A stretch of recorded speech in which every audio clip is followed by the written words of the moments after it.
Lunchbox Sessions Carl here with a component moment. This is a double block and bleed valve. This one from DMIC, a very clever arrangement of 3 shutoff valves. As you may know, a single isolation valve, a single shutoff valve is quite often not enough to prevent pressure oil from gradually creeping through.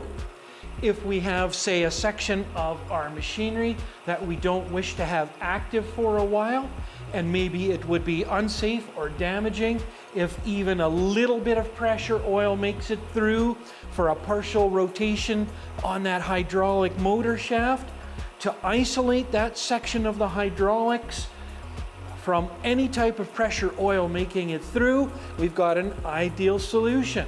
We can isolate that hydraulic motor out of the circuit. We can isolate the source of the pressure oil out, and then that space in between the 2 main isolation valves can also be drained to tank. This bottom isolation valve is opened and is always connected back to tank. And so now you have 2 points of isolation. That's the double block. You have this valve open to tank. That's the bleed for any droplets of oil that creep through. You could take your safety lockout locks and lock out the isolation valves.